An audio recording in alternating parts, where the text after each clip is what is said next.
Okay, I'll start over. Dr. Martin is a senior research fellow and scholar in the Department of Psychiatry and Behavioral Sciences at Memorial Sloan Kettering Cancer Center. She is a talented early career behavioral scientist whose research focuses on psychological factors associated with cancer prevention and control in Blacks. Her research projects have spanned the gamut of the cancer trajectory, including screening, promotion, and tobacco treatment in at-risk groups, empathetic patient-provider communication among clinicians, caring for lung cancer patients, and psychological and functional adjustment to cancer survivorship in Black breast cancer survivors. Currently, she is leading a National Center Institute-funded investigation focusing on gaining a better understanding of and identifying strategies to improve recruitment and engagement of Black lung cancer screening patients in a tobacco treatment trial. This project is serving as preliminary data for her future work, which will focus on the intersectionality of race-related and health-related stigma on healthcare utilization among Black lung cancer patients and survivors who smoke. Dr. Martin also continues to serve as a dedicated mentor of undergraduate, doctoral, and postdoctoral students at her alma mater, Howard University, HU, in Washington, D.C., and Montgomery College in Silver Spring, Maryland, and at Memorial Sloan Kettering Cancer Center in New York, New York. In January of 2021, the Howard University president and provost presented Dr. Chloe Martin with the Provost's Distinguished Service Award for her outstanding commitment and service to the university's research infrastructure during her tenure as a doctoral student in psychology. So Dr. Chloe Martin is very accomplished, you all, and she's also very young. I will not share her age without her permission, but she is just a phenomenal human being and spirit. She's one of the kindest, most sweetest people you'd ever want to meet. She's also one of the most intelligent people that I've ever met. So I'm just excited, Dr. Chloe Martin, that you took time out of your Saturday to be with us and to help equip us and inform us about, what college is like, how we can do better with our time management, get familiar with our syllabi for our classes, so that we can be prepared to get A's and B's, just shoot straight out the gate and be successful in college. So without further ado, I'm going to turn the floor over to you, Dr. Martin. And if you would like for scholars to introduce themselves to you, we can definitely do that as well. Okay. Well, thank you for that lovely, lovely introduction.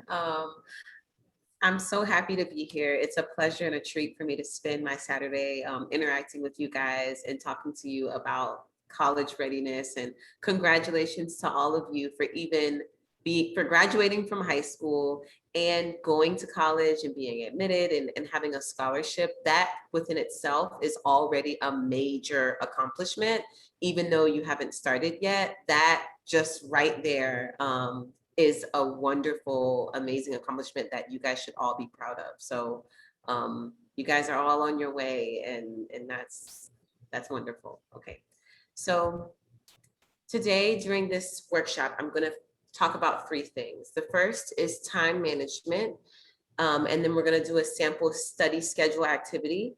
But the second is understanding syllabi, and then the third is professional communication. And so that'll be the workshop talk. But I do want to meet you all. So you guys have heard about me, so I won't continue talking about myself. But if you feel comfortable with introducing yourself to me, that would kind of help throughout the workshop when we're interacting. If you feel comfortable. If you don't, that's fine too. We can still interact. But if you feel comfortable introducing yourself, now would be a good time.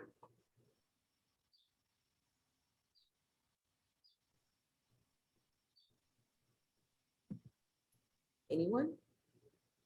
And it's okay if you don't, we can just move on. I can go. Okay. Hi, my name is Enaya Hello, Brown. Dr. Martin. I'm sorry, did you say something? My bad. Hi, Inaya. No, keep going. Hi, my name is Enaya Brown. I attended Banneker High School, but now I'm going to North Carolina Central, and I'll be majoring in criminal justice. Oh, well, that's nice. That's really nice. Criminal justice is a really good field to go into. There's so many career paths you can take with criminal justice. It's a social science. I consider myself a social scientist as well. So that's really good. My sister majored in criminal justice, and now she works for children welfare services in Miami, and she's responsible for taking abused children out of homes and putting them into safer homes. And she gets a lot of fulfillment in that work. So that's a great major. Amaya or Estrella, one of you want to introduce yourselves? Hello, my name is Estrella, and I just graduated from High Point High School, and I'll be attending Prince George Community College. I'm going to major in early childhood education. Okay, cool. That's interesting. That's good. I teach a course at Montgomery College that's in educational psychology, and a lot of early childhood education majors are in that class. And at one point, when I was at Howard, when I was school, I was teaching at a Montessori school where it was like ages, I think 1 up until 10 years old, and there were a lot of people who I worked with who were in elementary education and getting their certifications and their degree. And so it's a very needed position. That's a very, very important role, to be responsible for teaching all those little kids the fundamentals. That's going to really set them up for the rest of their lives. So you got your hands full with all those kids. I'm sure if you chose that path, I'm sure you're good with kids, or you like children. So it's really cool. Amaya, are you able to say hello to us? I don't know if it's loud. I'm at the store right now. There's like a lot of people. Can you hear me? Hear you? Yeah, we can hear you. Hi, my name is Maya Tatum. I attended Washington Line Public Charting School, and I will be attending Spelman College for my undergrad studies. My major is biology pre-med, and I hope to study. Well, I hope to become an OBGYN in the future. Okay, nice. That's really cool. And I have a story about that too. That obviously we all need more physicians, especially more physicians of color. You know, that's very, very important. It's extremely important to have people who look like us in the medical field. And when we go to the doctor, we see someone who looks like us there giving us care. So that's extremely important. And my roommate, actually, when I was at Howard, we both started and finished at the same time. I was doing PhD and she was doing MD, and very different schedules.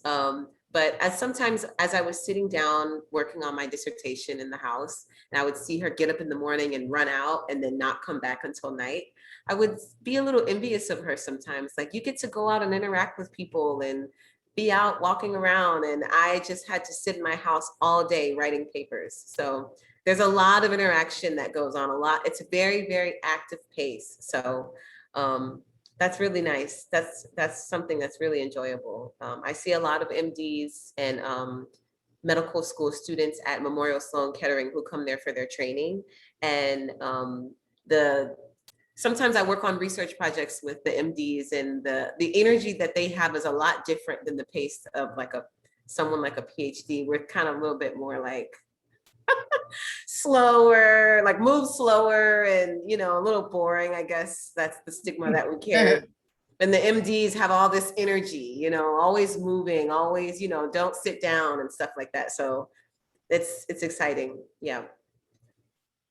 Okay. So And one moment, Dr. Martin, there's one more.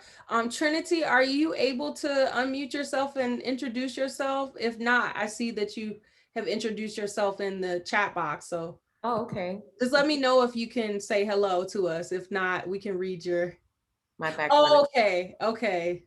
attending Frostburg State, majoring in mass communications. Wow. And snoring and graphics design. It might be minoring. Minor. Oh, minoring. Okay. Minoring. Okay. I actually was thinking, the psychologist in me was actually thinking, wow, she's going to be studying snoring as like a research topic.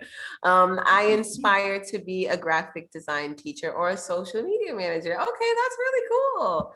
That's really cool too. You guys are really, really just spanning a wide variety of topics in STEM and social science and liberal arts, and that's amazing.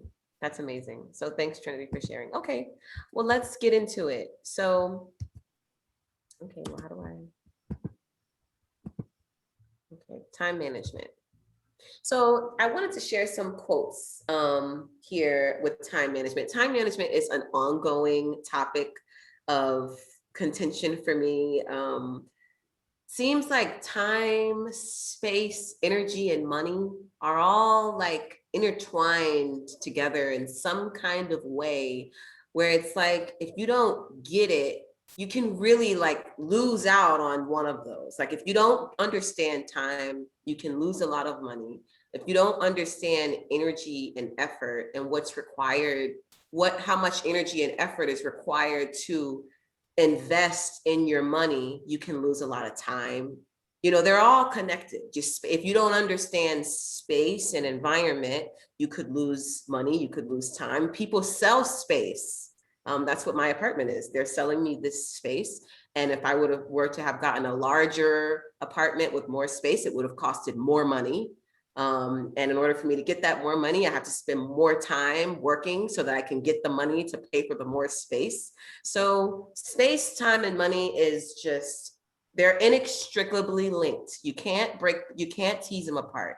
So understanding even just one of those things can kind of help you understand the other ones. And so here, I'm just going to present some quotes that people usually say, talk about money, just to get in your minds how important this time management thing really can be. Because if you don't kind of start thinking about it early, it can creep up on you in ways that later will cause a lot of stress and things that you end up having to pay more for later that wouldn't have been as costly if you had managed the time that you had from the beginning.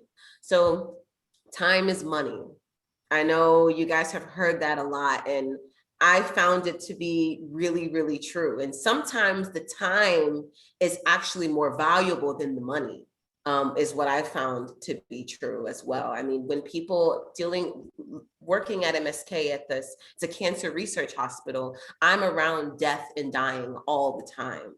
And we never hear, not never, but it's very rare that we hear patients who are in the later stages of their life talking about, oh, I wish I were to have made more money.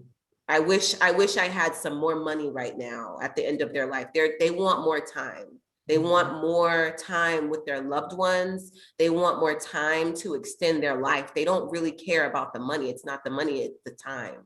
So time really is more valuable than money, but you can pay for time with money. They can kind of work together in a way to your benefit. But if you're wasting the time and you're not using it, you end up spending more money trying to keep it, take it, pay it back. And you can't, it's impossible to get it back, but you try so hard to get it back, and then you end up wasting a lot of money. But if you were to just have used the time, it would have been cheaper. So time is money. It's one of the things a lot of people say. Lost time is never regained. It's another one. Time, a loss is a loss. I don't know if anyone here has ever participated in any sports, or you just, you practiced and you tried and you put your best energy into it. There's going to be a winner and then there's going to be a loser. And a loss is just, you lost the game. And understanding that when you lose time and you can't get it back and you can't go back in time and do something over again, that's also an important thing to feel as well, is that, you know, reconciling with the idea that a loss is a loss and it cannot be regained. And so having that understanding will kind of help you prevent some stuff and kind of really get you to be real with yourself about what you should do and when you should do it, because you have the understanding of, okay, now if I lose, that's it. Some doors close and don't open. So understanding what loss is can help you with time management too. And then another one is time is the most valuable expense. I think it is. I mean, it's a part of your life here on this earth, your time. 3 years of college for some people is 4 years. I think if you follow like the typical traditional college student path, it's about, for a bachelor's degree, people estimate 4 to 6, for some people, years. That's a long time. That's 4 years out of your entire life. I mean, if you think about from the time someone's born until the time they're 4 years old, I mean, they know how to talk by the time they're 4, they know how to walk. A lot of things happen. Some kids know how to read. So a lot can happen in 4 years, and that's a good chunk of time. 4 years out of your life. And then time waits for no one. That's another one that comes up. It's like, hey, you know, the sun is gonna come up whether you're ready for it or not. The moon is gonna hang in the sky and go through its phases, whether you are ready or not. It's gonna keep going. The earth is still gonna move and go around the sun. The next year is still gonna come, and everyone's gonna just keep moving. Everyone's just gonna keep moving, whether you are present or not. And so that's also important to keep in mind as well. So another thing, in addition to all those scary kind of quotes about time that kind of like create like a little anxiety, like, whoa, what do I have to do? One thing that I think grounds me with time is my purpose, having a purpose for why I'm doing something.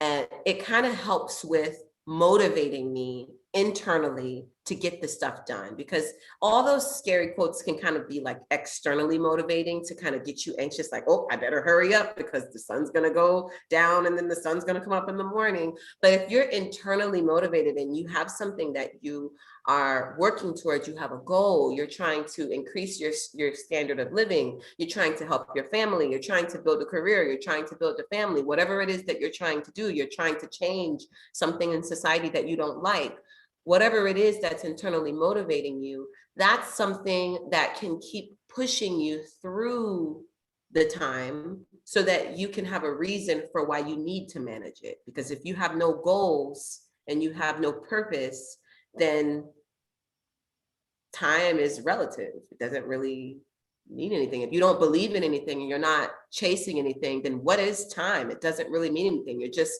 waking up and going to sleep because you're a biological being and that's what you have to do, just like worms do too, and you just eat and go to the bathroom and go to sleep because you're a human being, and that's it. And at the end of life, it'll just be the next life or whatever you believe in. And some people live like that, and that's fine.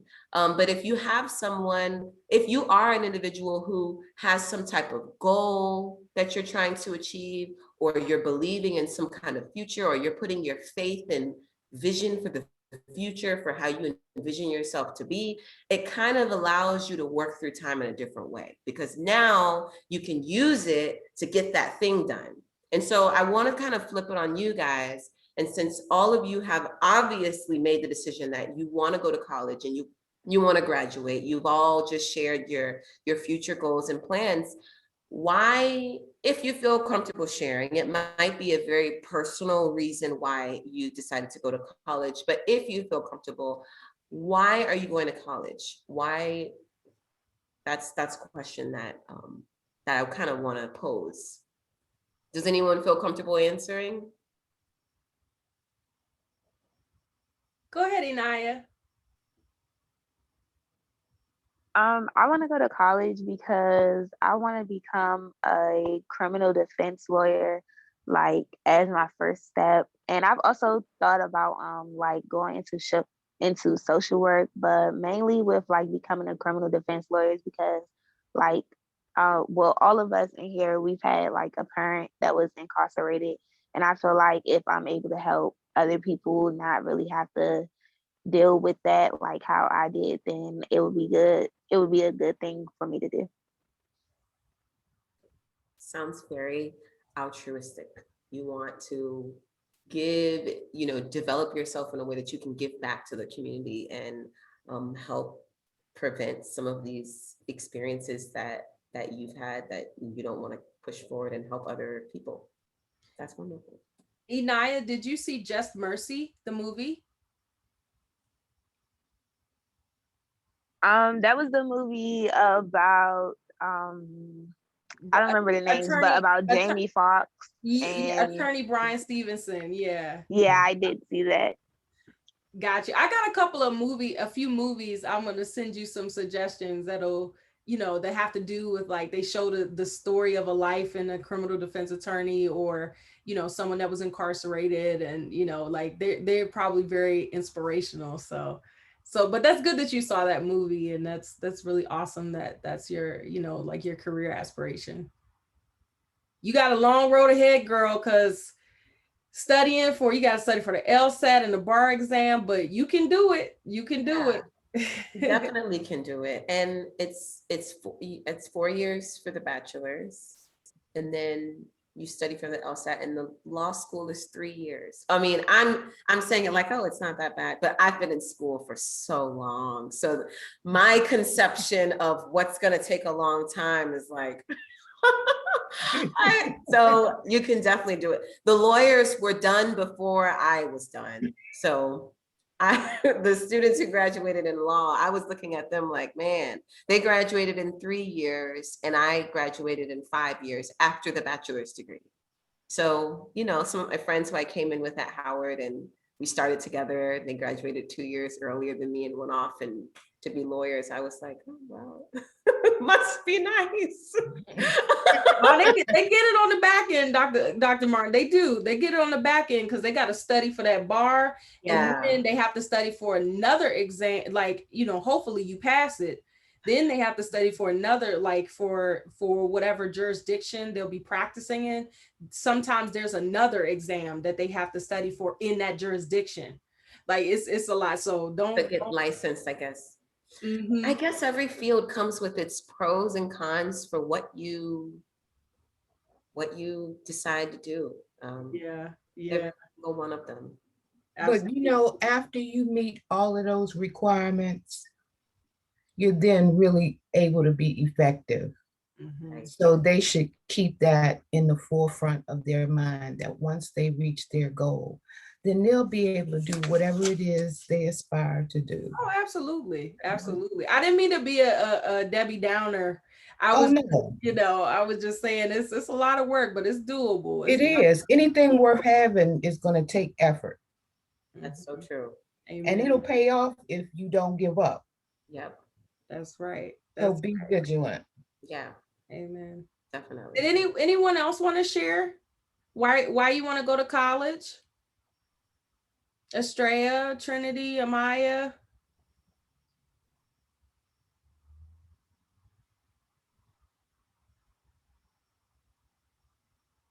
Okay, that's okay. We can keep going. And just so you know, Dr. Martin Christian is joining us too. So, oh, we have a response in the chat. I want to go to college, and this is Trinity. I want to go to college for the resources, such as technology-wise.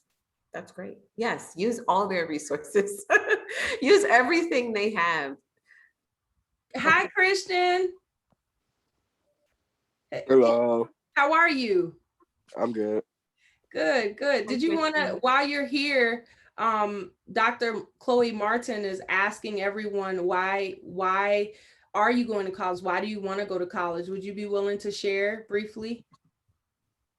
Sure. Reason I'm going to college is to mainly just further my education in general and to open up more opportunities for me in life. Also, the reason I'm going to college is to be a teacher. So I feel like that can impact not just my future, but the future of others. Nice. Really nice. Amaya has a really nice response too, in the chat box as well. Yeah, I saw. It's necessary goal for to be a doctor and give me the opportunity to network and socialize with people who could ultimately help me in my future. That's so true. I'm gonna talk about that today too. Okay. So let me go back to, okay, so back to time management. So in thinking about these reasons why you want to go to college, and linking that back into time management. So these are some considerations that need to be made when trying to manage your time. So your space and environment is going to be so important throughout college. And I don't know if any of you have ever been on a college campus before or seen how they look. They have all these little nooks and crannies, like little corners with like a little chair and a little desk that you can like drink your coffee and sit down. And they have all these benches outside and like all this grass, and you can like lay out on a blanket and read a book under the tree if you want. They have all of these little types of, they have a library with lots of seating. They create an environment that is conducive to sitting down and reading something intensely and studying and grappling with some kind of material. And so your environment and the space in which you're going to be studying is going to be really important, because you're not going to be able to, I mean, you're going to college so that you can become a professional in whatever it is that you want to do.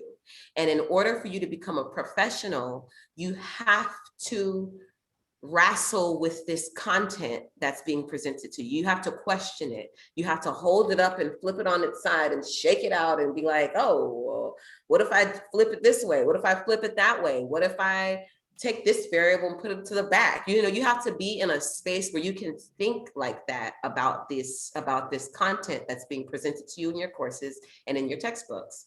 And you're not going to be able to engage in that type of thinking just anywhere. Now, some people can. Some people thrive in really, really messy environments. It makes them feel motivated. I was like that at one point in my life. When I was younger, I could really focus really well when I was in a house that was noisy and it was filled with people for some reason. That's when I did my best work. As I've gotten older, I can't do that anymore. But for you, it may be that you need to be in a messy place. For you, it may need to be that you need to be in a dead silent place. For you, it may need to be that you get some type of distractions coming in so often, where you're maybe like there's one person that lives there and they kind of knock on the door sometimes and kind of wake you up and then you sit back down. That's something that you need to figure out what you need. And that's going to help with your time. Because if you are trying to study in the courtyard or the food court of a shopping mall, for example, I can do some studying in a food court. Some types of studying I can't. You have to decide where your best work can get done. I know some people who, I have a friend girl, for example, she's a writer, as I am as well. And when she wants to write, she goes to her grandmother's house. And her grandmother's house is in the hood. It's noisy. You can hear gunshots. There are like a lot. It's a neighborhood that it's a lower income neighborhood. And there's a lot of crime and a lot of things that go on in that neighborhood, but that's where she grew up. And that's where her grandmother lives. And that's where her family lives. And when she sits in there and writes, and it might be because of what she is writing, her being in the space and the environment. She's in sociology, and she does a lot of writing about Black life and African-centered coping and things like that. So when she sits in that space and she sees the environment and she hears the people outside and she's writing it, somehow it all comes together and she's able to write more intently when she's writing. If she's sitting in a predominantly white neighborhood in a Starbucks trying to write the same thing, it might not feel as real as when she's writing it in the other space. So for you, you have to figure out, where do I need to be to feel this book? I know it's a textbook and it's like, it's a requirement for the class and I don't feel like reading it, but where do I need to be? And how do I need to set this place up so that when I sit down and read this textbook, I'm feeling it. And I can see myself being the lawyer and needing to reference this section of the book. I can envision myself being that teacher and using this information in the textbook that I'm reading in my class in the future. Where do I need to be at? How does that place need to be structured so that I can really see myself doing that type of thing while I'm reading? It might not be on campus. It might be at Starbucks. It might be at your grandmother's house. It might be in your house. It might be in a closet. I know a girl who studies in the closet. I met her at Howard, and it was because when she was a little girl, something happened where her mom hit her and put her in the closet. I guess this is kind of traumatic, I guess. Her mom hit her and put her in the closet because she didn't do her homework, and she had to sit in the closet with a flashlight and read her book until she finished her homework. And that, I guess that one whooping just changed her life, because now she's getting her PhD. And when she wants to really focus on something, she sits in the closet with a flashlight and she reads the books and she gets the stuff done. So for you, you have to figure out, space can really help you with time. Because if I'm reading a book outside with mosquitoes by a lake on campus with a blanket, I'm not going to get very far in the book. And I just wasted all my time setting that whole thing up. So figure out if you need, distractions can be good. Do you need them? Do you not? What kind of distractions do you need if you need them? Do you want random distractions? Do you want planned distractions? I've learned with studying, and I as a research scholar at Memorial Sloan Kettering, I study for a living. My job is to come up with research ideas and try things out and write papers about what I tried out. So I have to study all the time. And I have learned that planning distractions is really good for me. I love baking because it's timed. I can put something in the oven and I can set the timer to 35 minutes and I can say, all right, that's in the oven for 35 minutes. For this 35 minutes, I'm gonna edit this sentence, or I'm gonna edit this paragraph. And I only have 35 minutes to do it, because when that thing bings, I have to go to the next step of the baking. Another thing I've learned to love is laundry. It's simple, but I love laundry because it's timed.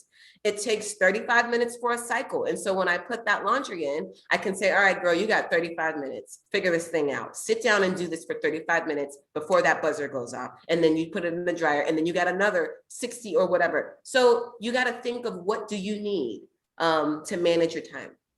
Environmental influences, people, media, and scenery. What do you need to see to feel inspired to read? What needs to be around you? Do you need to see other people who, like Inijah, for example, you said that one of the reasons why you wanted to go to college was you wanted to prevent other people from having some of the experiences that you've had when you were growing up.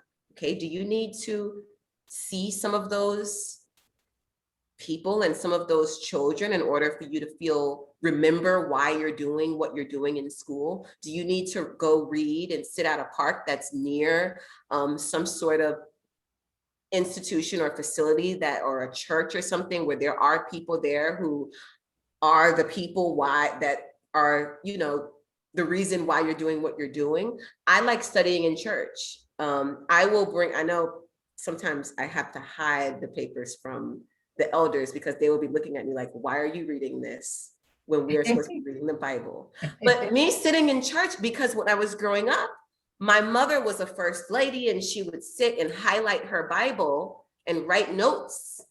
And I used to try to copy her. So now when I sit in church, I'm used to writing stuff, and why not write my paper?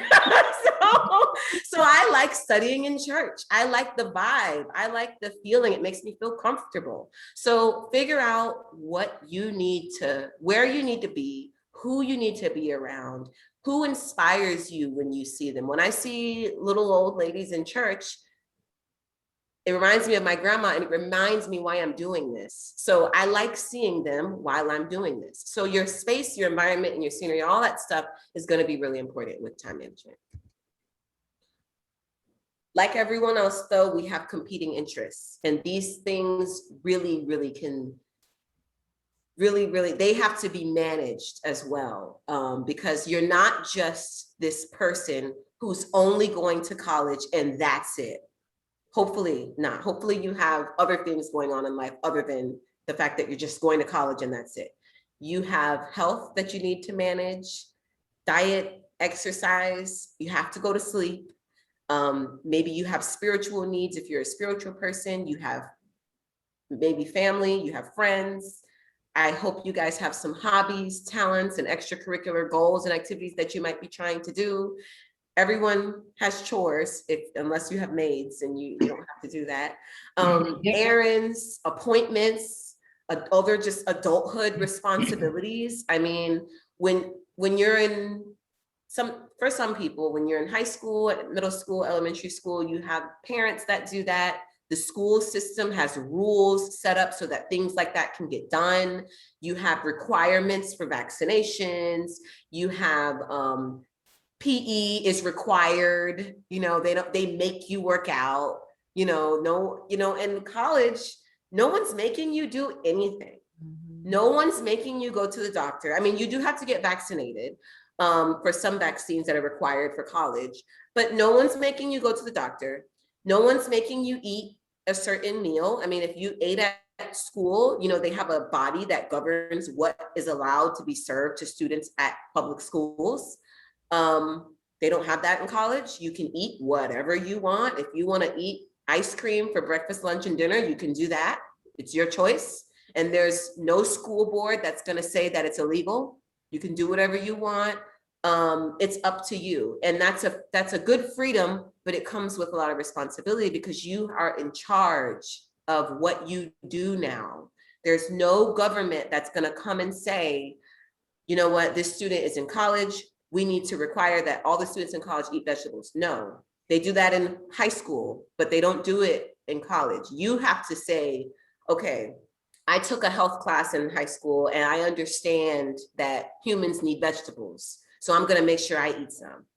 You have to, all the training that you've had in high school with all those classes, you took biology classes and chemistry classes, you understand basic information about germs, you know what happens if you don't wash dishes, and you know what happens if you leave spoiled meat out for a week on the counter because you understand basic biology, you know what mold and maggots are.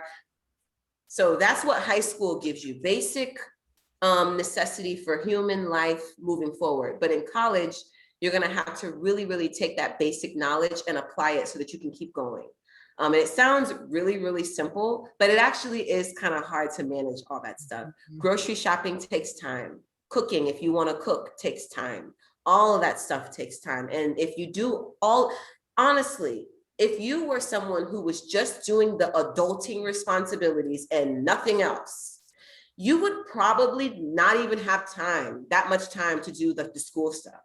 You could spend your whole day cleaning up, making doctor's appointments, washing your hair, flossing your teeth, brushing your teeth, exercising and planning your meals, and sleeping for 7 to 9 hours, exercising and keeping in contact with your family and friends and not get any work done. That's how much stuff it is. So integrate that also in with your time that you have to spend on studying. Okay, scheduling tasks is an important way that you can really make sure you have time for all of these things. So schedule time to some things you don't have to schedule. Sometimes I even have to schedule sleep, to be honest. I have to set a timer for when I'm going to go to sleep and a timer for when I'm going to wake up. That's me. You may not have to. When I was very, very young, when I had just graduated from high school, I used to sleep a lot. I was so sleepy all the time. I remember I used to just sleep. I would sleep for 9 or 10 hours at night and still take naps in the day. It took up so much of my time. I don't know why I was so sleepy, but I was very, very sleepy. So that took up a lot of time. But you have to schedule things. And I wish I had done that earlier. I don't think Google Calendar was a thing when I was that young. But now there's Google Calendar and it's synced up with your phone. You can have a physical planner like what they give you kind of like in grade school, if that still helps. You can get one of those boards on the wall that with the month where you can put every day of the month what you're going to do for like these broad goals that you have. But scheduling things, even if you're just scheduling something small, like I'm scheduling that tomorrow at 9 a.m. I'm gonna read this book for 30 minutes. It doesn't matter how small it is, but schedule. If it's important and it needs to get done, try to schedule it. Also, be realistic with what you can do in a given time. So that comes also with experience with studying. You may not know yet how much time it takes you to get through a chapter because you haven't started the class yet, but when you start studying, pay attention to how long it takes you to get stuff done so that when you schedule it later, you can be mindful of, you know what, I thought this was going to take 30 minutes, but actually the last time I sat down and did it, it took an hour and 30 minutes. And that kind of decreases some of the anxiety around doing it because you already know in your head, I have Friday morning, hour and 30 minutes, I'm going to do that. And you end up not worrying about it because you know, I know that's how long it takes. It's in my calendar, it's in my schedule. I'll do it at that time. And then take advantage of other resources and structure while you're in this phase of trying to figure out your time and what you're going to do with your time and structure. There are things that already exist in your environment that are structured and that are required. Okay, office hours and study groups. Your professors have office hours that are just a segment of time that you can use to your advantage. You can tell yourself, you know what? My professor has office hours on Tuesdays and Thursdays from 9 to 10. By the next time the office hours time opens up, I want to come prepared, having read the first chapter and having these questions to ask. Even if you go to the office hours and the professor didn't show up, which sometimes might happen, the professor didn't show up, at least you got that chapter read and you have 5 questions that you could ask in class next time.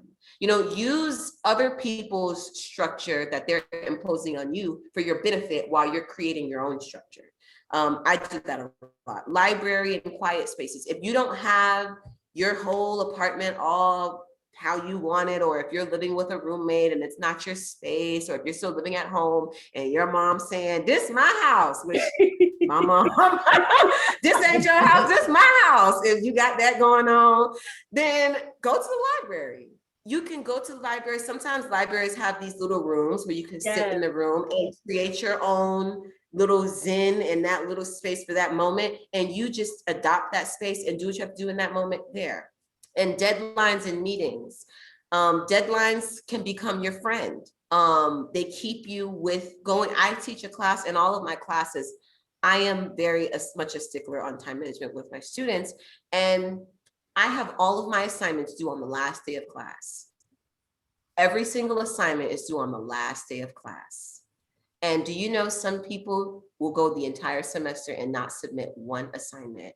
And all of the instructions in the submission portals are available 1 week before the class begins. So that gives no excuse for why someone isn't able to submit an assignment. You had the information and the opportunity to submit it a week before the class began, and I'm asking for it on the last day. It's time management. It's not that you were not able to do it. It's not that you were not given an adequate opportunity to do it. You weren't managing your time right. And some students, unfortunately, have to get incomplete grades for those classes and continue working with me beyond the semester, trying to get their work done. And so deadlines can be a good thing. If you have someone who is engaged enough with you to tell and to make up a deadline, because all deadlines are just made up. The real deadline is, when is your rent due? The real deadline that's the real deadline. You know, when do you need that job? That's the real deadline. When is graduation? When does your transcript need to go to the employer? That's the real deadline. The deadlines in class, they're made up. We make those dates up.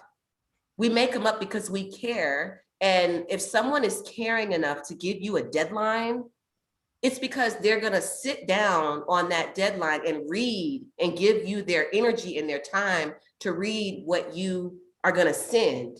That's a big thing. That's a big commitment on that other person's part. So if they gave you a deadline, respect that, because that means they care and they want to sit with you and they want to be in the moment with you. I care about my students. I do, but I don't have any deadlines because I don't have time. I work a full-time job as a researcher at Memorial Sloan Kettering. And I'm not gonna trick any students to staying up all night long trying to submit an assignment for a deadline. And I know I'm not gonna read it until like 3 weeks later because I'm so busy at the hospital. I can read it, I can give myself a week to read everyone's assignments at once, but I cannot commit to reading 3 papers for 3 deadlines for everyone in the class. And so unfortunately, all of their, and maybe for some people, fortunately, all of their assignments are due on the last day of class. So deadlines can be anxiety provoking, but really they can be your friend and they can help you manage your time. Okay. So far, since you've been a student, how has your time been managed so far? What have you done at home, at school, at work, and at other places that has helped you manage your time? And I think, yeah. So if you want to participate and share something about your time management in these places. At home, like at home, for example, when I was growing up, my mom said we weren't allowed to talk on the phone after 10. We were not allowed to talk on the phone at all with anyone after 10 p.m. Boys, girls, no one, grandma, nobody. We had to get off the phone at 10. We were not allowed to, we were not allowed to watch BET at all because my mom said at the time when I was young, there were a lot of provocative music videos on BET.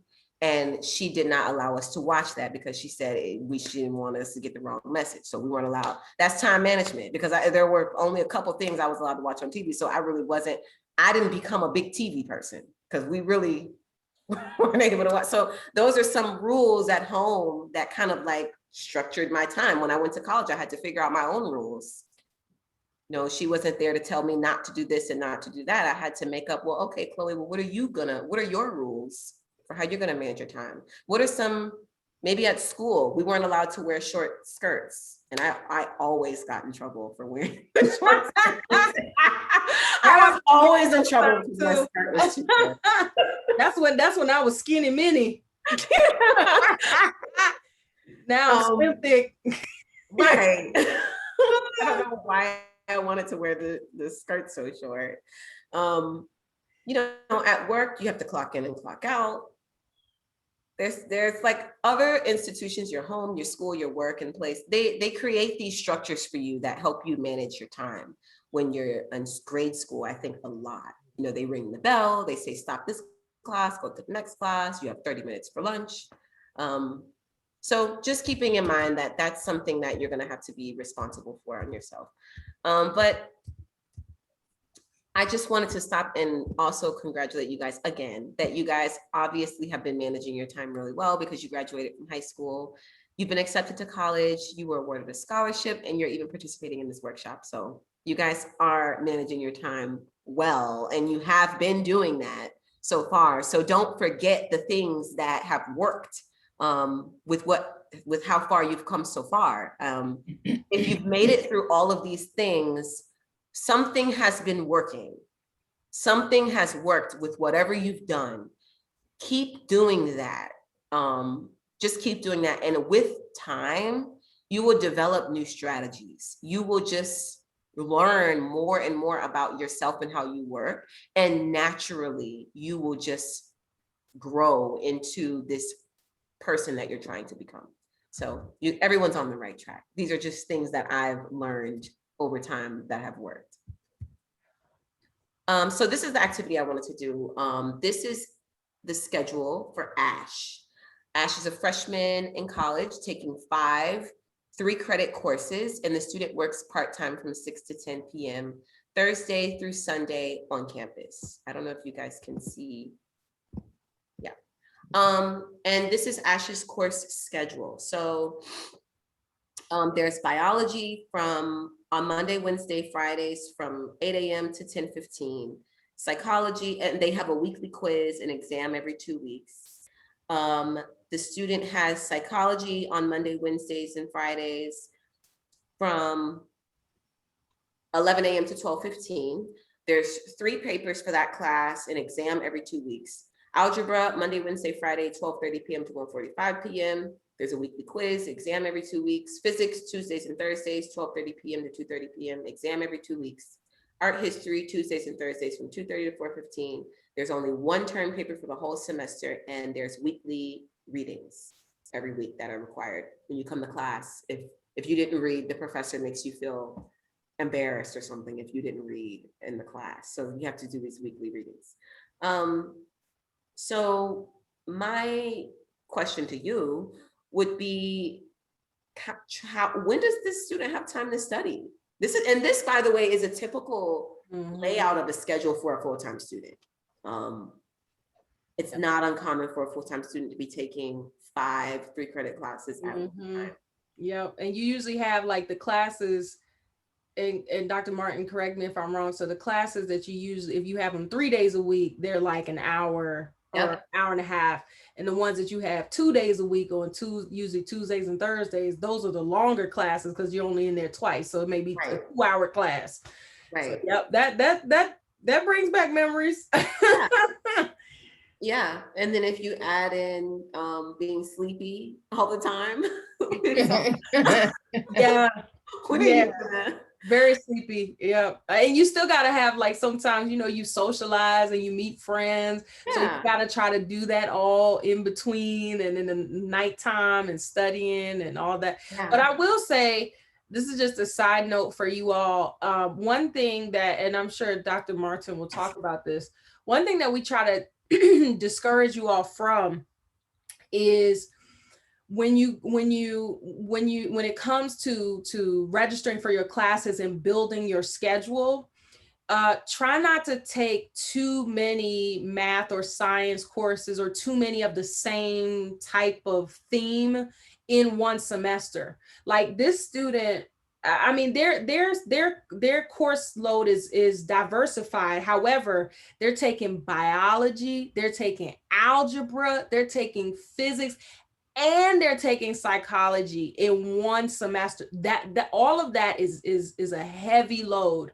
So if you can switch them up a little bit and maybe throw a little communications class in there or something try to mix up, like divide up your math and sciences, and if you can, and try not to take too many math and or science courses all at the same time, because it can be extremely overwhelming and you're kind of setting yourself up, because it depends on how you work, but a lot of people, even if you're highly intelligent, it just takes more time sometimes. When you're talking about your arithmetic, your maths and your sciences, sometimes it takes a longer time to study and to understand the equations and all of that stuff. So it's true.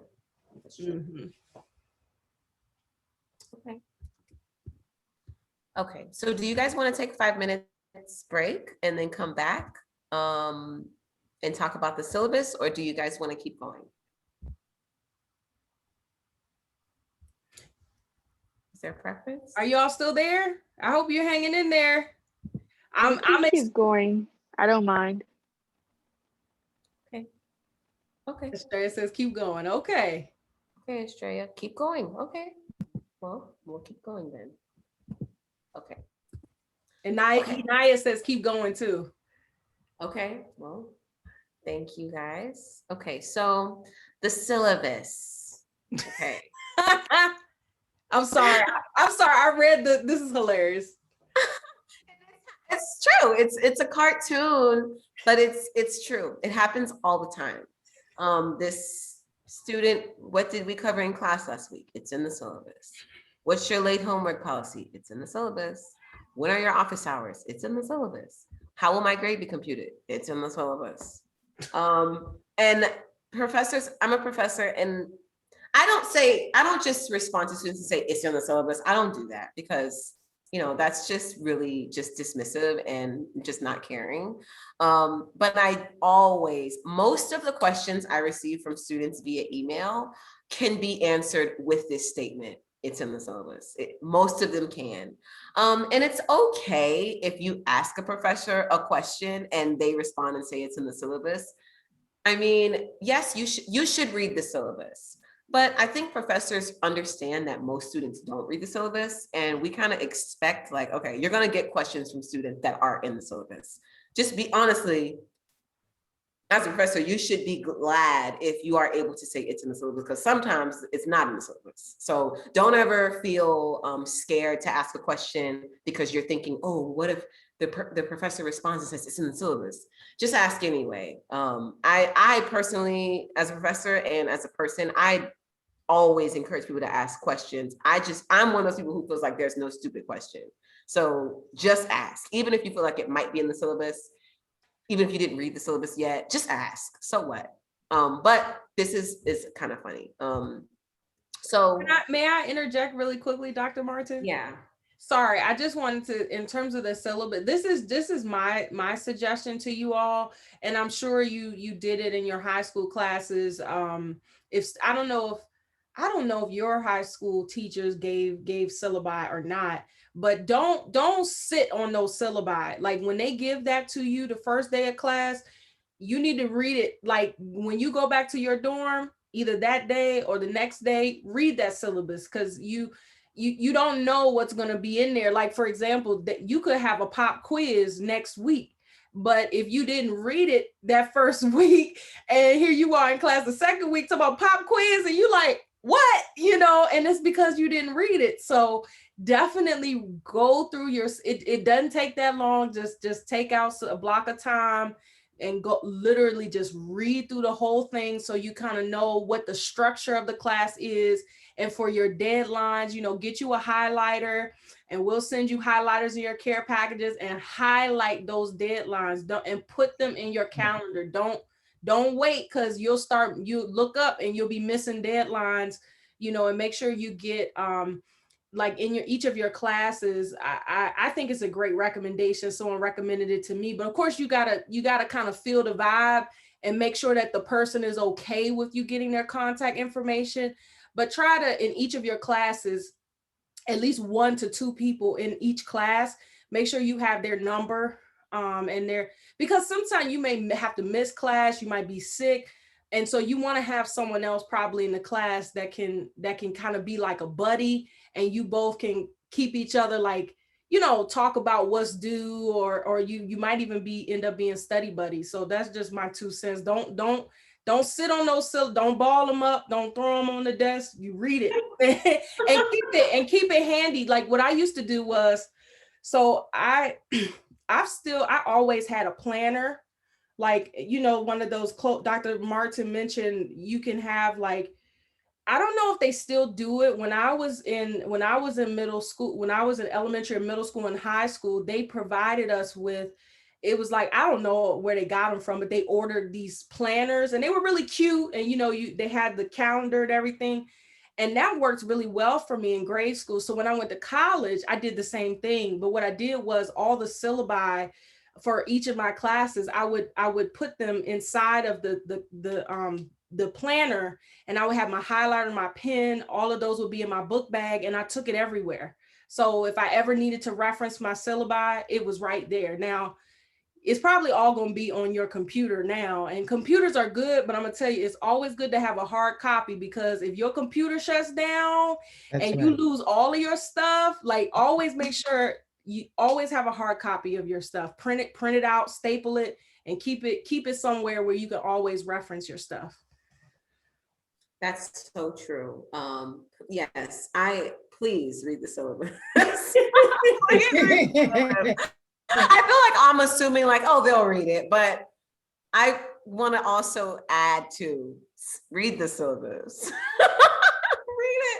Read it. It definitely is a contract. And when you read it, not only will it have important information about like assignment deadlines and when things are going to happen, even sometimes in class, there might be some thing about the course in general that you don't like. This might be the wrong class that you registered for. And there's like, on the first day of class, up until maybe about 3 days, it depends on the university, there's an add and drop day where you can drop the class before it gets on your transcript. And a lot of that information can be sussed out with just reading the syllabus on the first day. I've registered for classes before where as soon as I got in there and I read the syllabus and I saw what this professor was going to be requiring, I said, I'm not doing that. And I got out of class. So that might be an important decision that you want to figure out too. And you won't know that unless you read the syllabus.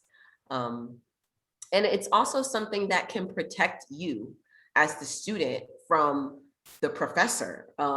There's this myth that professors are crazy and professors all like, you know, there's the mad professor, like they always show on like the villain is always, not the villain, but sometimes villains are like professors on like comic books and stuff like that, being like the mad scientist or something like that. And, you know, sometimes I've met professors who are like that, who are just, you know, you gotta, like a professor is different from a teacher, and where a teacher, their full-time responsibility in the school and high school is to teach you as the student. That's their whole job. They go to work in the morning and they leave in the afternoon, and all they did all day was teach students. That's their job. A professor has a lot more roles and responsibilities than just teaching students. And unfortunately, especially for major like research universities, not so much for liberal arts colleges, but these major research universities and colleges, teaching is a very small piece of the puzzle of what professors have to do. It's not something that we get much credit for in terms of promotion and tenure, really much at all. I mean, a professor could be, honestly, this is so sad to say, but a professor could be like having bad reviews from students. None of the students in the class like the professor, and they can still work there and still get promoted and still get tenured if they have all this research going on and they're bringing all this grant money and they're writing all these papers. And they're publishing books, yeah. And they're publishing books. So just think about that. And like, you know, the professor's a person too with life goals, and they want to get promoted at work, and you know, they have responsibilities. And if they're not getting credit and recognition for being the best teacher, then some people are not going to put their best foot forward in being the best teacher, because they have other things in their responsibilities that they would get more credit for and more accolades and more money for than just teaching. There are a few awards at colleges where they award like the best teacher or like the best mentor, but it's not usually as heavily celebrated as the professor who brought in $1 million for a grant versus the one who's like the best professor. That's not going to keep them their job as being a best teacher to you. So that's why it's kind of like that meme, the little picture that we show where the professor has all these papers in her hand and she's just holding up that sign saying it's in the syllabus, because all those papers are probably, you know, research and grant proposals that she's trying to get out so she can get promoted. And you as the student kind of it's not a priority in terms of all of the things that the professor has to do. Students are important. You are one of the priorities, but in terms of all of the things that a professor has to do, it's not one of the top. It's not. And so that's why the syllabus, you reading the syllabus and you taking responsibility for your own learning, your time management and reading and studying on your own is going to be really important. And I have this quote here. Dr. Martin, I just want to time keep for us. So we've got about 15 minutes or so. Okay. So hopefully is that good? Yeah, good? That's really good. I'm almost done with this part. And then I think the professional communication would be the last thing, and that'll fly by because I don't have much to say about that.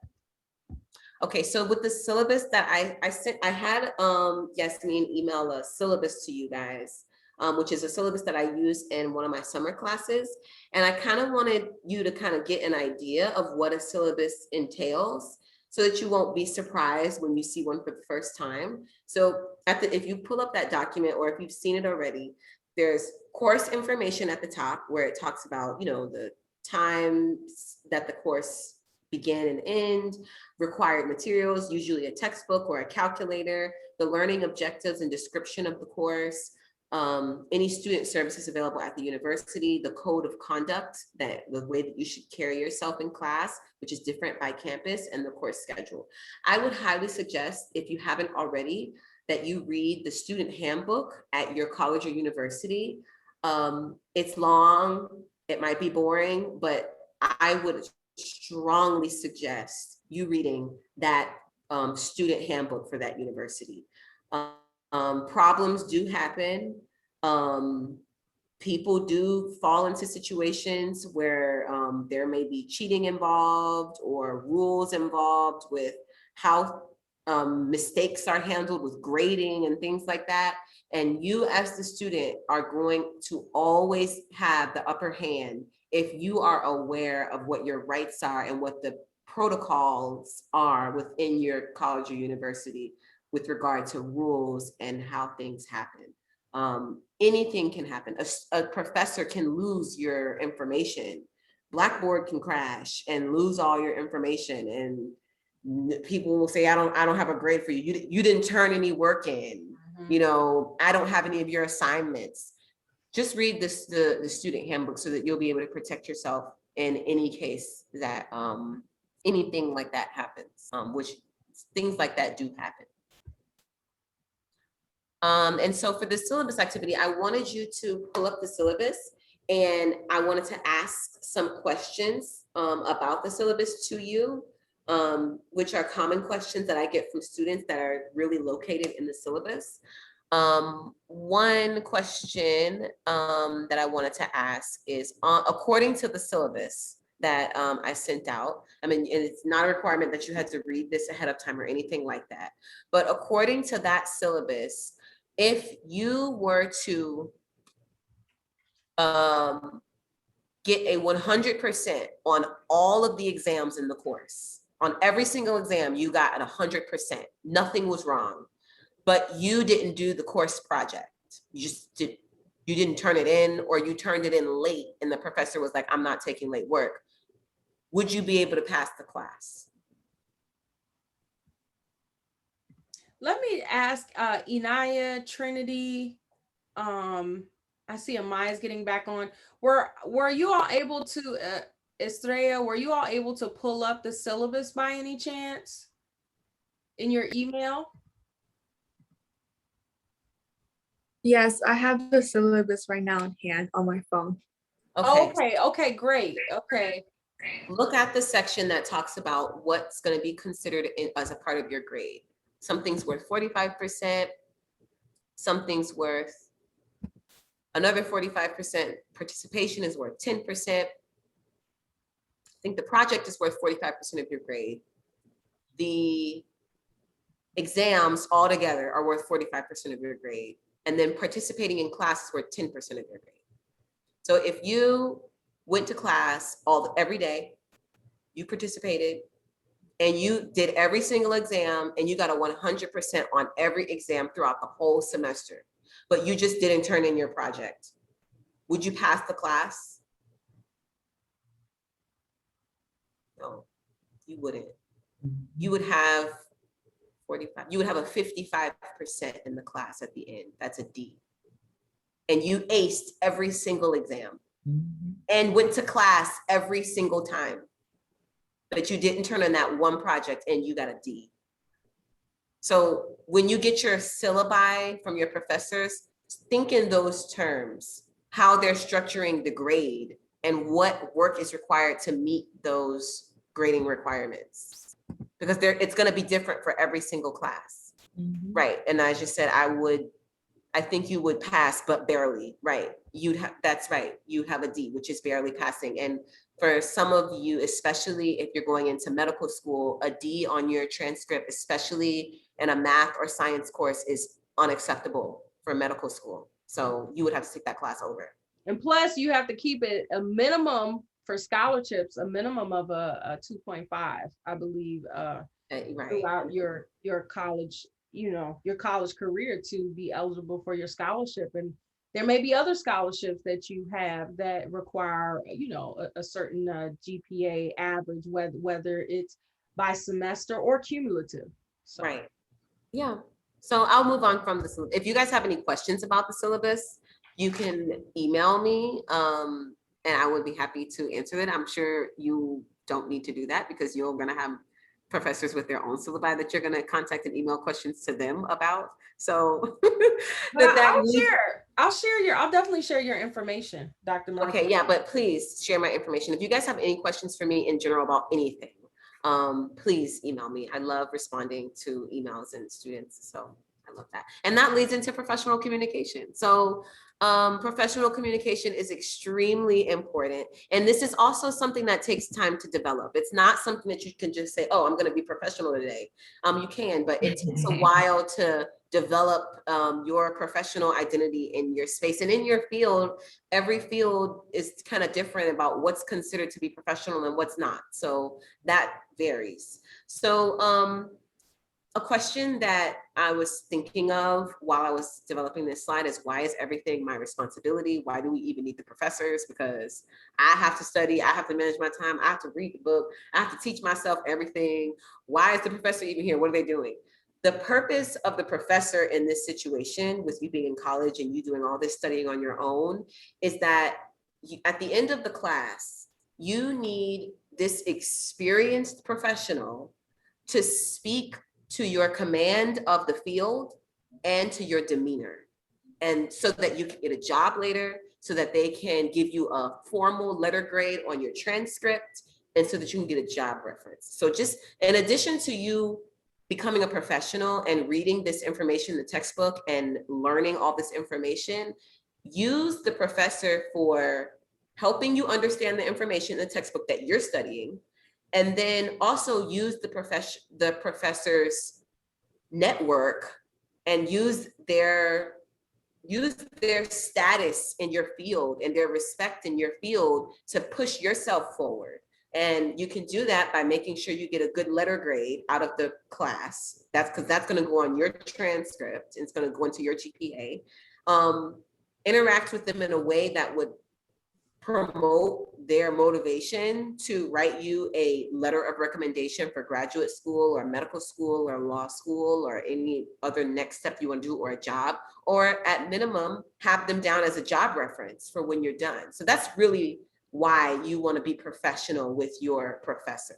Not that you're trying to prove how smart you are to them, not that they're better than you and you need to show that you were a good choice to be in college. Nothing like that, just so that you need them for your next step. So some ways to make sure you're doing that is focusing on having some communication goals with this person. Clarifying course content is a great goal to have while you're sitting in class. Sharing your perspectives about a topic is another way that you can present yourself in a professional manner, and also demonstrating your understanding. All of those things, focusing on that, can help promote you to have a better letter grade. It can also demonstrate to the professor that I do have command of this literature and I do know what's going on in this class, and I am here and present and I'm knowledgeable. They will remember you, and they will, when in doubt, go to the idea that, okay, this person has been participating all semester.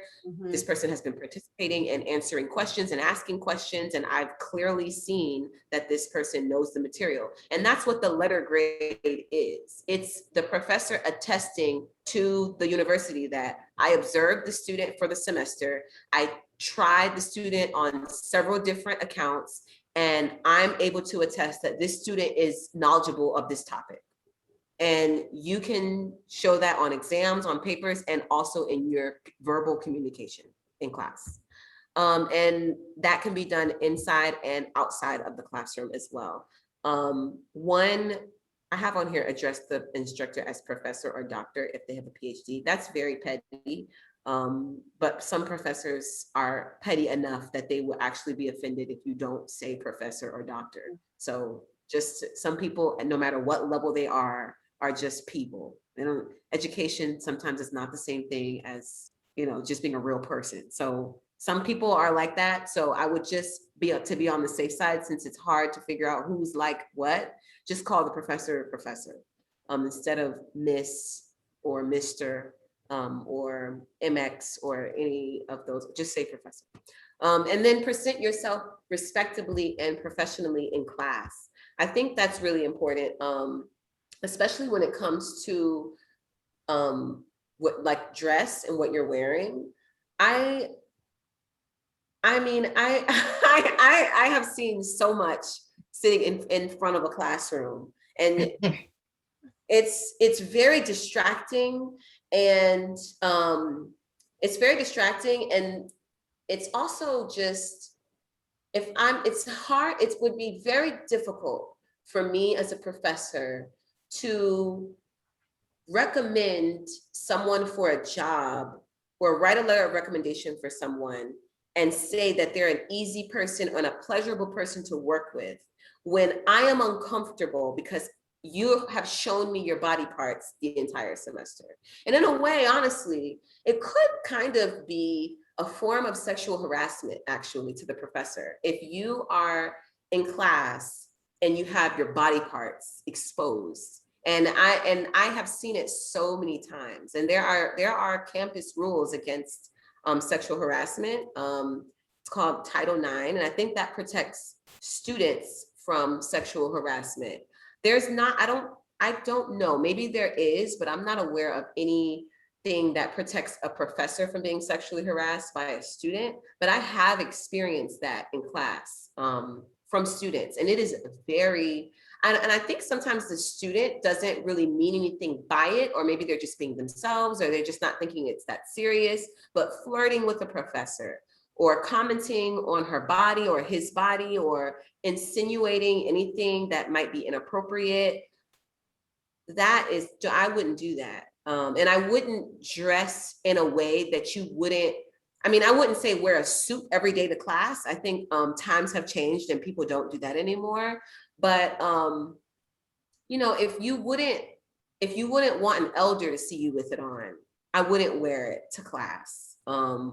If you wouldn't want to run into Barack Obama in the mall and you had it on, you know, or someone who you think of someone who you really highly respect, if you wouldn't want them to catch you with it on in passing, I wouldn't wear it to class. You know, in grade school, they give you these finger length short skirt rules. You know, you can go by that if you want. But I mean, one example that sticks out to me the most, which is very jarring, I was teaching a class and I had a student who came in with a knitted top where the holes in the top were like about this big in the top. And she had on no bra. Are you serious? And I know now there's a style to like wear no bras with certain tops, and you know, it can be cute. Like if it's like a spaghetti strap with like the back crossed, and that's fine. I mean, it's okay. But this was a knitted sweater where like the holes in the knits were about this big, and she had on no bra. And I think it would have not made a difference if she just took that sweater off, because we saw everything.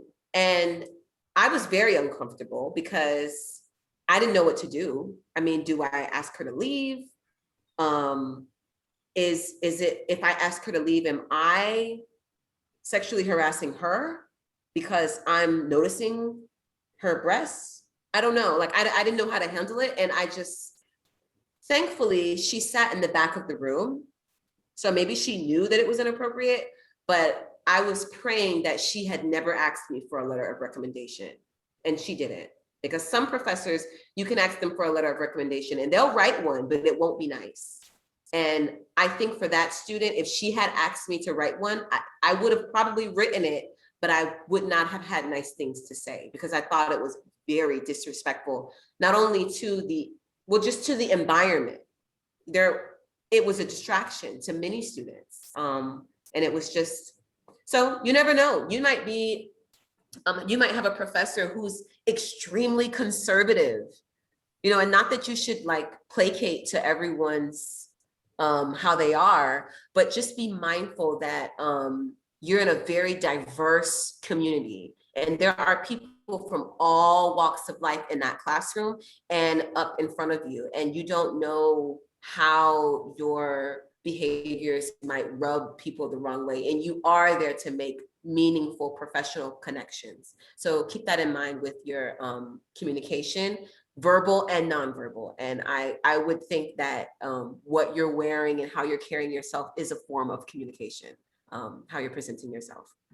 So I wanted everyone to kind of I don't think we have time for this, but I wanted you guys to draft an email to introduce yourself to a professor, to one of your professors. And if you want, you can draft that email to one of your professors, just to introduce yourself to your professor, and send me the email, and I will help you edit it and give you feedback on the email, so that that can be an email that you send out to your professors, like on the first day of school or class, introducing yourself.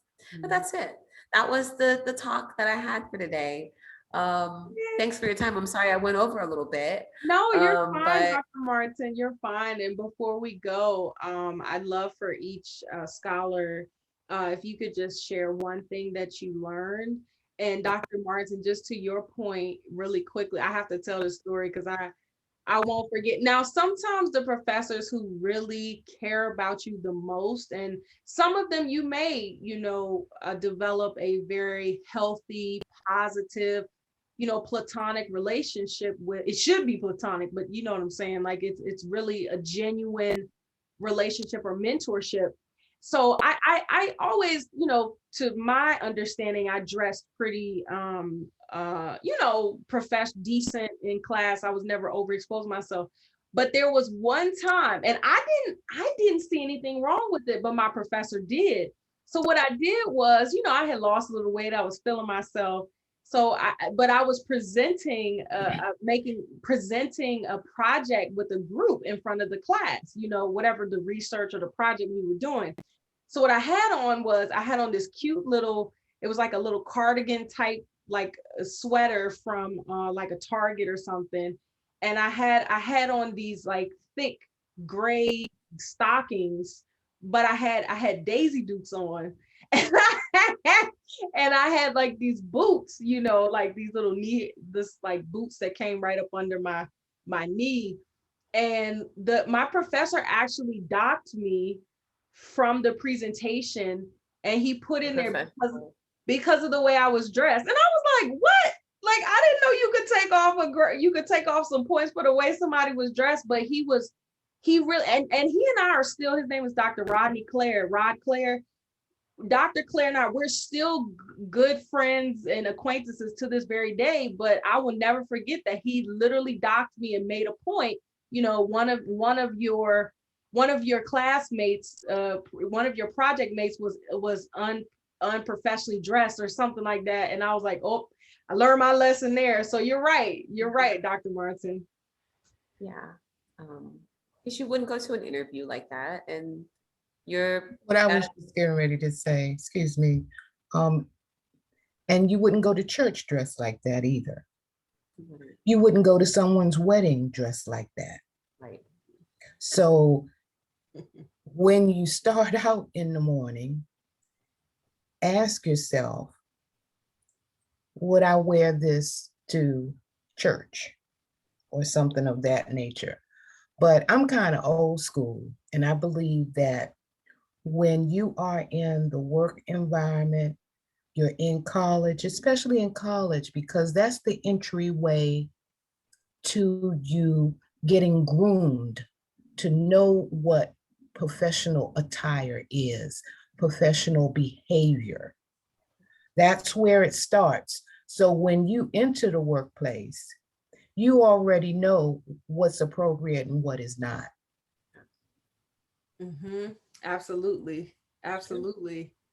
Okay. Can we each go around and say one thing that we learned today, or one thing that we're going to apply when we go to college?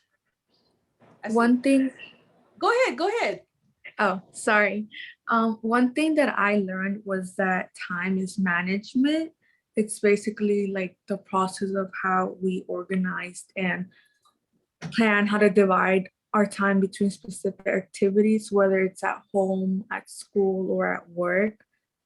I also learned that if we fail to manage our time, it can damage our effectiveness, or it can cause us to stress ourselves.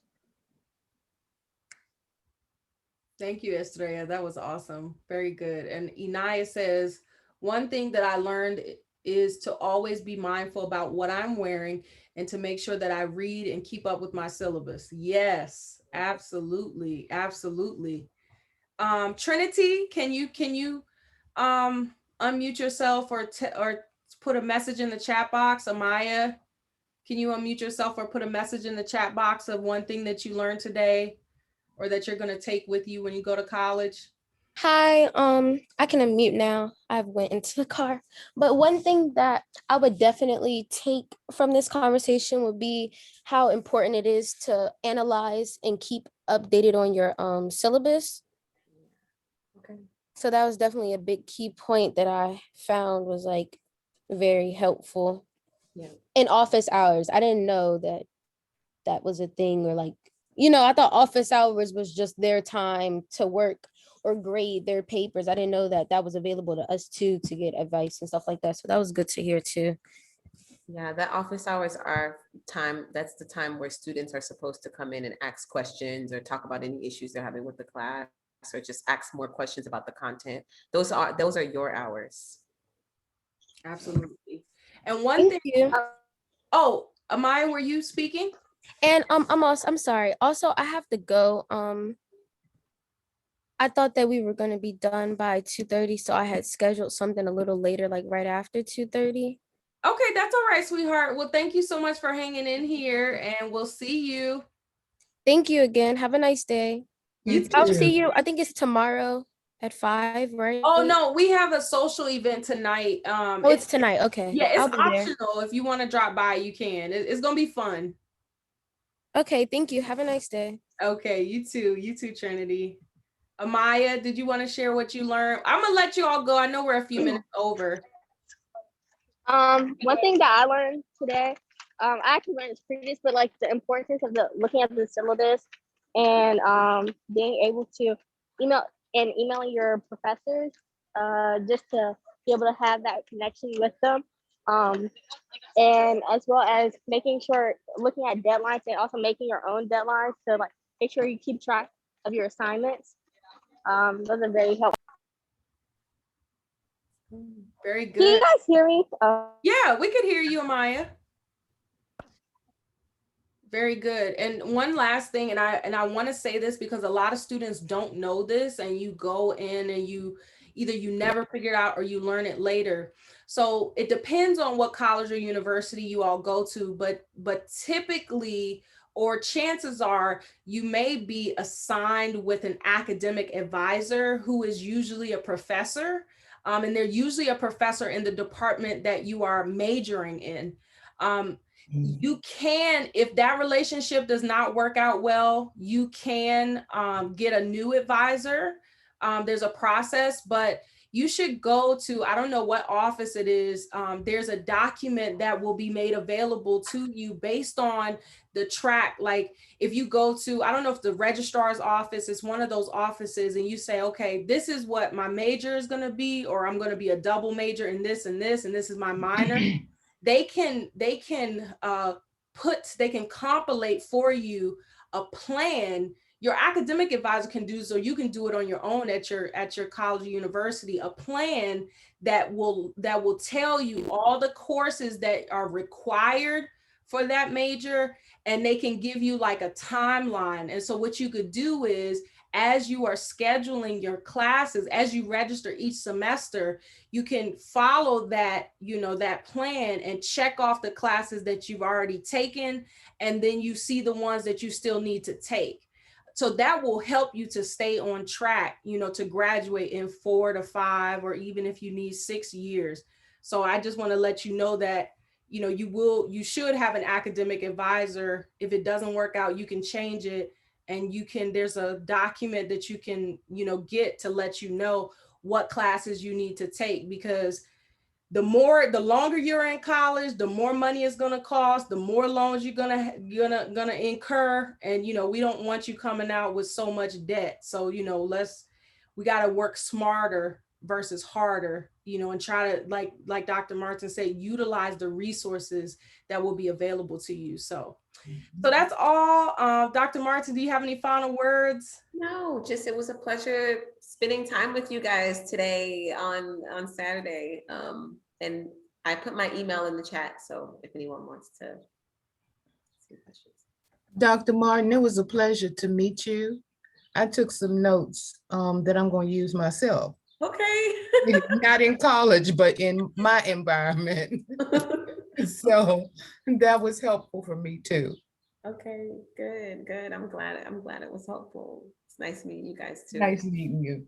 I'm sure I'll see you again.